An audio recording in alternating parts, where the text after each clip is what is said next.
রামুর মন ছিল পরিষ্কার, না লোভ না কলরব। ছোট ঘটি ভরে দিয়েছিল প্রচুর অন্নের ভাণ্ডার। ক্ষুধার্তকে খাওয়ালো, সবার হয়ে গেল সাহারা। লোভী চাইল সোনা, মিলল শুধুই কাদা। শিক্ষা পেলাম আমরা এটাই, ভালো মনের মানুষের সাথে থাকে ভগবান সর্বদা।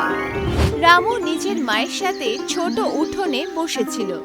উঠোন ছোট আর এবড়ো খেবড়ো ছিল। অর্ধেক বুঝে যাওয়া উনুন জ্বলছিল, আর কোনায় রাখা ছিল মাটির কিছু হাঁড়ি। রামু নিজের হাতের ওপরে গমের কিছু দানা গুনছিল আর আস্তে আস্তে নিঃশ্বাস নিচ্ছিল। তখনই ভোলা ভেতরে এলো। ওর হাতে একটা ছোট মূলো ছিল, যেটাও এমনভাবে ধরেছিল যেন কোনো খাজানা পেয়ে গেছে।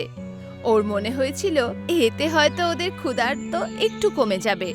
রামু খুশি হওয়ার চেষ্টা করলো, কিন্তু অবস্থা বিশেষ ভালো ছিল না। গ্রামে কাজ পাওয়া কমে গেছিল।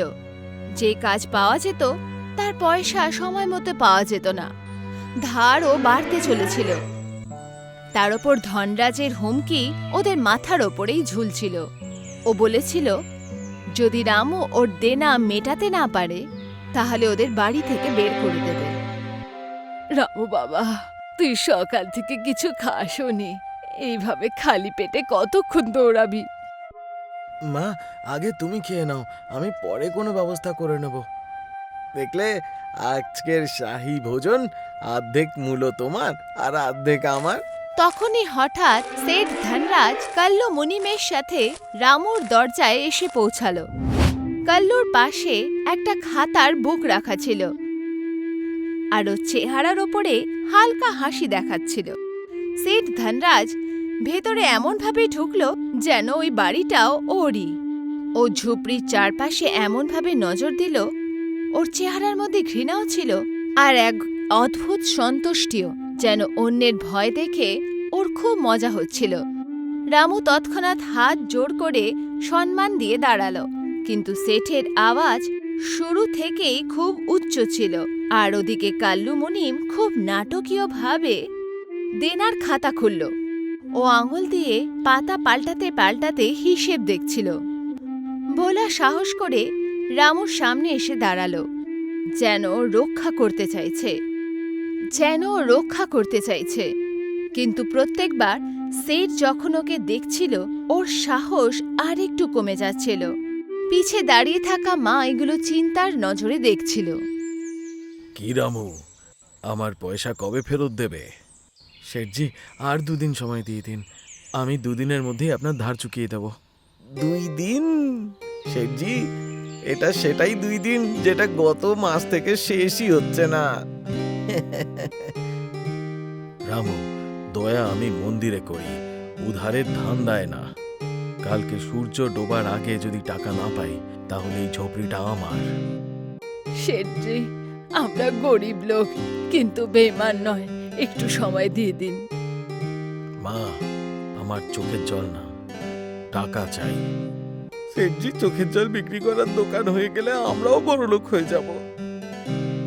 কি বড়বড় করছিস? আমি তো শুধু খিদে গান গাইছি। মনে রেখো, কালকে শেষ দিন। সেঠ ধনরাজ কাল্লু মুনিমের সাথে ঘুরে সেখান থেকে চলে গেল। রামু চুপচাপ দাঁড়িয়ে রইল, কিন্তু ওর চেহারায় চিন্তা পরিষ্কার দেখা যাচ্ছিল। কিছুক্ষণ পর রামু একটা শুনশান রাস্তার ওপর দিয়ে চলছিল। ওর হাতে একটা দড়ি আর খালি বস্তা নিয়ে যাচ্ছিল। ও ভাবছিল সূর্য অস্ত যাওয়ার আগে যদি কোনো কাজ পেয়ে যায়। রাস্তা একটা পুরনো বট গাছের পাশ দিয়ে যাচ্ছিল। ভোলা ওর সাথে সাথে চলতে লাগলো, আর ওরা কথা বলতে লাগলো যাতে রামু উদাস না হয়ে যায়। কিন্তু যখন কোথাও কোনো কাজ হলো না, তখন আস্তে আস্তে ভোলাও চুপ হয়ে গেল। বট গাছের সামনে পৌঁছে রামু দাঁড়িয়ে গেল আর একটা পাথরের ওপরে বসে গেল। এখন ওর চেহারায় লোকানো উদাসীনতা পরিষ্কার দেখা যাচ্ছে। ভোলা আবার ওকে সাহস দেওয়ার চেষ্টা করল, কিন্তু এইবার ওর শব্দ রামুর মনকে হালকা করতে পারল না। ভোলা, আমি কখনো কারো ক্ষতি করিনি, আমি আজ পর্যন্ত ঠিকই ছিলাম। কিন্তু আমার মাকে এরকম দিন কেন দেখতে হচ্ছে? আরে ভাই, উপরওয়ালা কখনো কখনো দেরিতে শোনে, কিন্তু শোনে নিশ্চয়ই। যদি উনি শোনেন তাহলে আজ পর্যন্ত চুপ কেন? হয়তো এর জন্যে উনি ধীরে ধীরে বলেন, তুই একটু জোরে জোরে চেয়ে দেখ না, শুধু একটা সুযোগ দিয়ে দাও, আমি পরিশ্রম করব। কিন্তু আমার মায়ের মাথা থেকে ছাদ ছিল না। তখনই হাওয়া চলছিল আর বটের গাছ থেকে অদ্ভুত আওয়াজ শোনা যাচ্ছিল। এটা শুনে রামু আর ভোলা দুজনেই চমকে উঠল। সেই সময় গাছের সামনে এক রহস্যময় সাধু বাবাকে দেখা গেল। ওনার চোখ শান্ত, দাড়ি লম্বা আর স্বভাব খুবই শান্ত মনে হচ্ছিল। ওনার কাছে একটা পুরনো পিতলের লোটা ছিল, যেটা একটু ভাঙা আর ধুলোয় ভর্তি ছিল, যেটা দেখতে খুবই সাধারণ দেখাচ্ছিল। রামু আর ভোলা একে অপরকে অবাক হয়ে দেখছিল।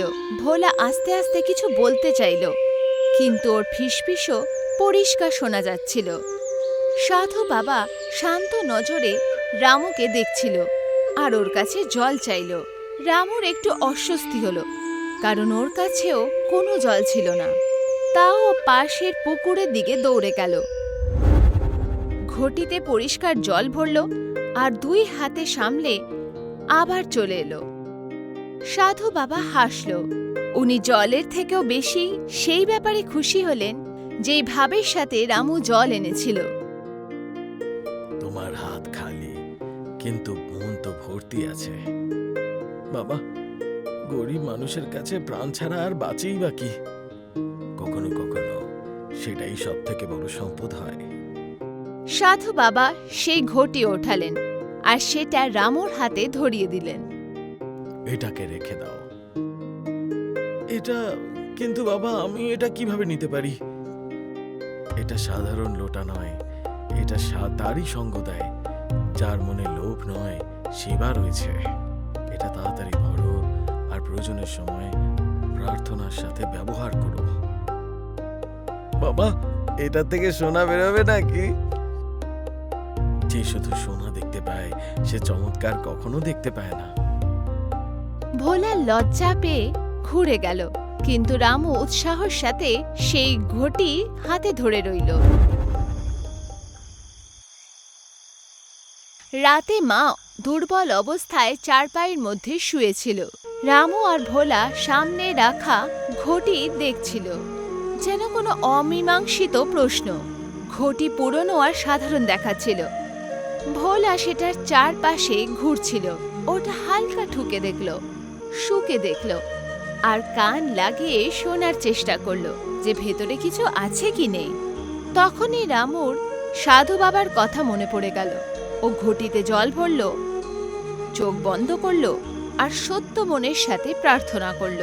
কিন্তু ও টাকা চাইল না, শুধু মায়ের জন্য খাবার আর নিজের দুঃখের থেকে মীমাংসার প্রার্থনা করল। যখন ও আস্তে আস্তে ঘটিতে জল ঢালতে লাগলো, তখন জল চকমক হয়ে চাল আর ডালে পরিবর্তিত হলো। ঘটি হালকা আলোয় চমকাচ্ছিল। এটা দেখে ওরা কিছুক্ষণের জন্য চুপ হয়ে গেল। ভোলাই চমৎকার দেখে অবাক হয়ে গেল। আরে, এটা জল নাকি অন্য কিছু? রামু, এটা কি করে? হয়তো বাবা ঠিক বলছিল। ভগবান আজ আমাদের ঘরের উনুন জ্বালিয়ে দিয়েছে। রামু, আজকে তো আমরা রোজ দাওয়াত করব। লুচি, হালুয়া, জিলেপি, কচুরি।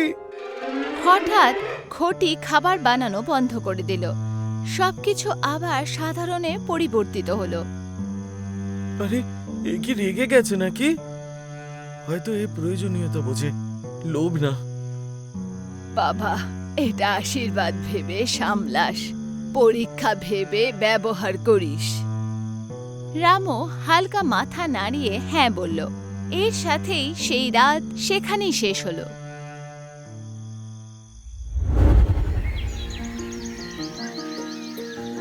পরের দিন সকালে এক নতুন ঊর্জার সাথে হলো। অনেক দিনের উপোসের পর মা উনুনে খাবার বানাচ্ছিল আর খাবারের গন্ধ চারপাশে ছড়িয়ে গেল। ভোলা নিজের খুশি সামলাতে পারল না। রামু ওকে বোঝালো যে এর ব্যাপারে কাউকে বলা যাবে না, কিন্তু ভোলার চেহারা দেখে মনে হচ্ছে ও ও যেন এটা কিছুতেই লোকাতে পারবে না। ভোলা, তোর পেটে তো কোনো কথা থাকে না। মনে রাখবি, এইবার কিন্তু এই কথা যেন কেউ জানতে না পারে। রামু, আমি দিব্যি খাচ্ছি, আমি কাউকে কিচ্ছু বলবো না। তোর দিব্যির থেকে বেশি তোর মুখ দেখলে ভয় লাগে আমার। চিন্তা করো না, আমি সব সামলে নেব। এর মধ্যে আম্মা ওদের জন্য তাজা তাজা খিচুড়ি নিয়ে এলো। দুজনে তার গন্ধ নিল আর খেতে শুরু করলো। মা পাশেই বসে রইল। দুজনকে খেতে দেখে ওনার চেহারাতে শান্তি দেখা দিল। খাবার পরে রামু আর ভোলা কাজের খোঁজে বেরিয়ে গেল। রামু নিজের সাথে সেই ঘটিটা নিয়ে নিল। রাস্তায় ওরা এক বুড়ো কাঠুরিকে গাছের নিচে এক দুর্বল আর ক্ষুধার্ত ভাবে দেখতে পেল। আরে কাকা, কি হয়েছে?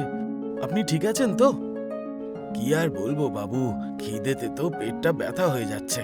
যদি কিছু খাবার পেয়ে যাই তাহলে ভালো হতো। রামু আবার ঘটির ব্যবহার করলো। ও মনে মনেই প্রার্থনা করলো আর ঘটি থেকে এত খাবার পাওয়া গেল যাতে ও সেই বুড়ো কাঠুরিকে খাওয়াতে পারে। সেই সময় কাল্লু মুনিম এই সব কিছু দেখে ফেলল।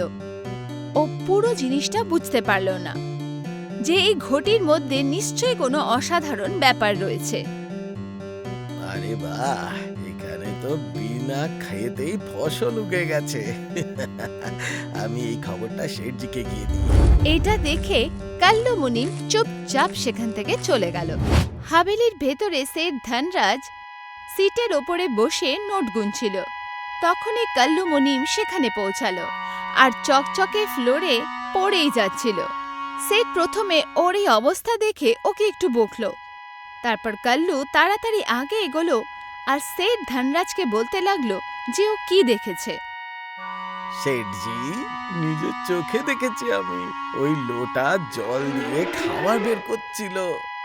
মিথ্যে যদি হয় জিভ কেটে ফেলবো। আরে শেঠজি, আমি মিথ্যা বললে তো আমার জিভ এমনি খসে পড়বে। মানে ওই ভিখারি রামুর কাছে খাজানার চাবি আছে, আর তাও আবার এমন চাবি যেটা তালা না খুলেই মাল দিতে পারে। কালকে তো আমি ওর ঘর নেব ভেবেছিলাম, এবার ওর লোটাটা নেব। সোজাসুজি চাইবেন? মূর্খ, কোনো কিছু চেয়ে পাওয়া যায় না, ছিনিয়ে নিতে হয়। এইটা শুনে ধনরাজের চোখে লোভ স্পষ্ট দেখা দিল। কাল্লু মুনিম মাথা নাড়িয়ে ওর কথায় সহমতি দিল। কিছুক্ষণ পর সেই ধনরাজ আর কাল্লু মুনিমের সাথে রামুর ঘরে পৌঁছালো। এইবার ওর আওয়াজ মিষ্টি শোনাচ্ছিল। ওর সাথে কিছু ফলও এনেছিল আর ওদের মায়ের শরীরের ব্যাপারে চিন্তাশীল হওয়ার দেখনদারি করলো। ভোলা এইসব দেখে সন্দেহ করতে লাগলো। রামু আবার বিনম্রভাবে বলল আর ভেতরে ভেতরে সাবধান রইল। সেট আস্তে আস্তে কথা ঘোরাতে লাগলো। ও সততার ভালোবাসার বড় বড় কথা বলতে লাগলো যাতে রামু নিজে থেকেই সত্যিটা বলে দেয়। রামু বাবু, শুনেছি তোমার নাকি ভাগ্য খুলে গেছে। ভাগ্য না তো শেঠজি, শুধু ভগবানের দয়া। আচ্ছা, আর ওই দয়াটা পিতলের লোটাতে পাওয়া যায় নাকি? এটা শুনে রামু একদম চমকে গেল। দেখলে, চেহারা সব বলে দিচ্ছে। চেহারা তো আপনারও অনেক কিছু বলে দিচ্ছে। সত্যি সত্যি বলো, লোটাটা কোথায় আছে? ওটা আমার জিনিস, আমানত। গরিবের কোনো আমানত হয় না, বুঝলে? কাল্লু, ঘরটা চেক করে দেখো। এর মধ্যেই মা আর ভোলা আগে এগিয়ে গেল। না, আমাদের ঘরে কেউ হাত দেবে না। ব্যাস, অনেক অপমান সহ্য করে নিয়েছি। পরিশ্রম দিয়েই সব জবাব দেব, কিন্তু ভয় নিয়ে থাকবো না। আমার সাথে কেউ জবরদস্তি করতে পারবে না। ধনরাজ থেমে গেল আর রামুর দিকে তাকালো। এখন রামুর চোখে সাহস পরিষ্কার দেখা যাচ্ছিল। এটা দেখে ধনরাজ একটা পদক্ষেপ পিছিয়ে গেল। ঠিক আছে রামু, কিন্তু মনে রেখো, এখনো খেলা শেষ হয়নি। ধনরাজ কাল্লু মুনিমের সাথে সেখান থেকে চলে গেল। রাত্রিবেলায় রামু ঘটিটা সাবধানের সাথে একটা পুরনো সবজির ঝুড়িতে লুকিয়ে দিল। ভোলা পাহারা দেওয়ার জন্য জিদ করতে লাগলো, যদিও এই কাজে ও একদমই ভালো ছিল না। চিন্তা করিস না রামু, আজকে রাতে যদি চোর আসে তো। রামু অস্বস্তির সাথে মাথা নাড়িয়ে হ্যাঁ বলল আর সেখান থেকে চলে গেল। আর ভোলা হাতে লাঠি নিয়ে সাবধানী হওয়ার চেষ্টা করলো, কিন্তু একটু আওয়াজেই ও চমকে যাচ্ছিল, কখনো জোনাকের আওয়াজে আর কখনো বেড়ালের আওয়াজে। কাল্লু মুনিম চুপি চুপি রামুর পেছনের উঠোনে ঢুকে পড়ল। আগে এগোতে এগোতে ওর পা একটা দড়ির ওপরে পড়ে গেল। ওর মনে হলো যেন ওটা সাপ। আরে মরে গেলাম, বাঁচাও বাঁচাও। দড়ি ওর পায়ে ফেসে গেল আর এই কারণেই ও পড়ে গেল। ভেতরে শুয়ে থাকা ভোলা এই আওয়াজ শুনে হঠাৎ জেগে উঠল। কে রে ওখানে? ভোলা তাড়াতাড়ি ঘরের দিকে দৌড়ালো আর রামুকে উঠিয়ে দিল। ওর তাড়াতাড়ি, হয়তো কোনো চোর এসছে ভেতরে। রামু ঘাবড়ে উঠল আর ভোলার সাথে বাইরের দিকে দৌড়ে গেল। রামু আর ভোলা দৌড়াতে দৌড়াতে পেছনের উঠোনে পৌঁছে গেল। ওখানে ওরা দেখল যে কাল্লু মুনিম মাটিতে পড়ে আছে আর দড়ি দিয়ে ফেসে আছে। কাল্লু, তুই এখানে? তুই এখানে চুরি করতে এসেছিলি না? শেষ অবধি কাল্লু নিজেকে দড়ি থেকে ছাড়িয়ে নিল আর উঠে দাঁড়িয়ে পড়ল। আমি তো রাত্রেবেলা একটু হাঁটতে বেরিয়েছিলাম।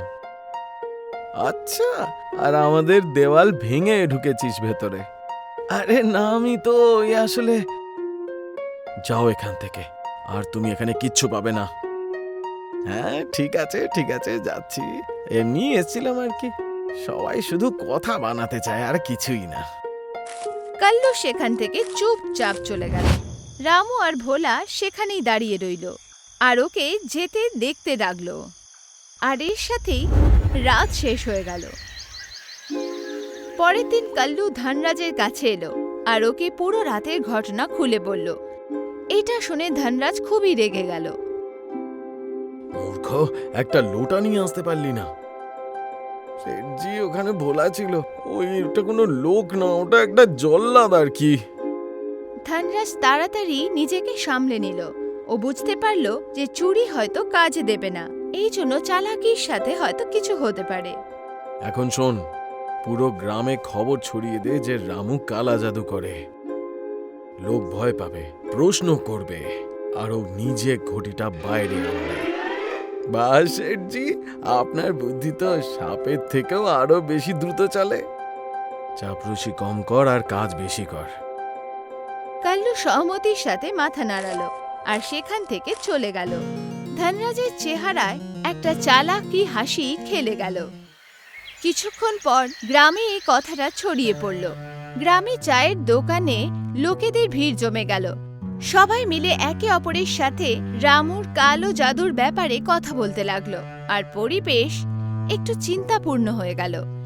এর মাঝে ধনরাজ সেখানে পৌঁছালো আর ওর পেছনে পেছনে কাল্লুও চলে এলো।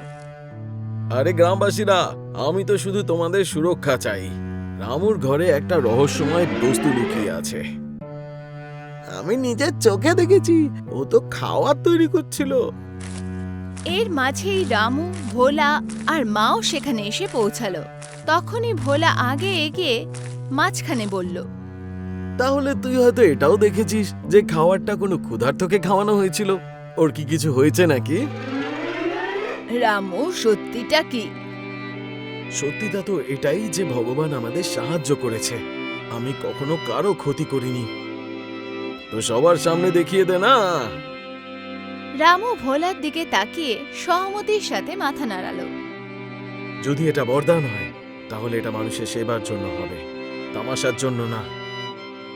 ভোলা চায়ের দোকানের বাসন থেকে সেই ঘটিতে জল ভরে দিল। রামু ঘটি ওঠালো, চোখ বন্ধ করলো আর প্রার্থনা করতে লাগলো। কিছুক্ষণের মধ্যেই ঘটির জল চাল আর ডালে পরিবর্তিত হলো। এটা দেখে সেখানে দাঁড়িয়ে থাকা সব গ্রামবাসীরা অবাক হয়ে গেল। আরে, এটা তো সত্যি চমৎকার হলো। বলেছিলাম না, আমাদের রামু কালা জাদু করে না, ও তো খুব সহজ সরল একজন মানুষ।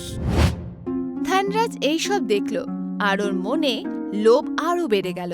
ভিড়ের অবাক হওয়া আস্তে আস্তে রামুর জন্য সম্মানে বদলে যাওয়া দেখে ও সেটা সহ্য করতে পারল না। হঠাৎ ধনরাজ রামুর হাত থেকে ঘটি ছিনিয়ে নিল। এটা দেখে গ্রামের লোকেরা অবাক হয়ে গেল। এরকম শক্তি কোনো গরিব মানুষের কাছে হওয়া উচিত না, বরঞ্চ এমন মানুষের কাছে হওয়া উচিত যে এটাকে ঠিক ব্যবহার করতে পারে। এই লোটাটা আমার, আমি এর থেকে সোনা চাই, হিরে চাই, মুক্ত চাই। ঘটি একদম শান্ত থাকলো।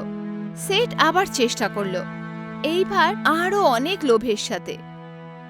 কিন্তু ধন সম্পত্তির জায়গায় সেই ঘটি থেকে মোটা মোটা কাদা বেরিয়ে সোজা ওর মুখে আর কাপড়ে ছড়িয়ে পড়ল। এটা দেখে গ্রামবাসীরা হাসতে লাগলো।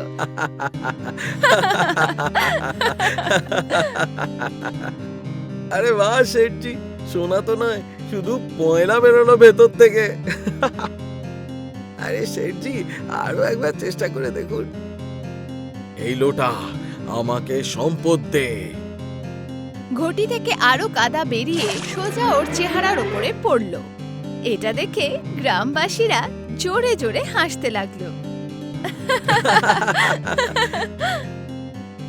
এর মাঝেই সেই সাধু বাবা সেখানে এসে পৌঁছালো। বাবা, আপনি? রামু ক্ষুধা দূরী করার জন্য প্রার্থনা করেছিল, তাই ও খাবার পেয়েছিল। ও লোভ চেয়েছিল, তাই অপবিত্রতা পেল। মনে রাখবে, বরদান কখনো লোভীর হাতে থাকে না। ধনরাজ লজ্জা আর অনুতাপের জন্য নিজের মাথা ঝুঁকিয়ে নিল। রামুর অভিসন্ধি সবসময় ভালো ছিল, তারপরেও আপনি ওর সাথে অন্যায় করেছেন। তার বদলে আপনার ওর দেনা পাওনা মাফ করে দেওয়া উচিত। ঠিক আছে, আজকে থেকে রামুর দেনা খতম। ভগবান তোমার মঙ্গল করুক বাবা। বাবা, এই লোটাতে আমি এখন কি করব? এটা তো ঝামেলাও তৈরি করেছে আর সাহায্যও করেছে। এই লোটাটার মধ্যে ঝামেলা ছিল না, লোভে দিয়েছে। এটা নিজের কাছেই রাখ, কিন্তু নিজের জন্য নয়, সবার জন্য। মানে এখন গ্রামে কেউ খিদায় মরবে না আর, যতক্ষণ মন ভালো থাকবে। রামু সমেত সব গ্রামবাসীরা সহমতির সাথে মাথা নাড়ালো। আর এর সাথেই কাহিনী এখানেই শেষ হলো।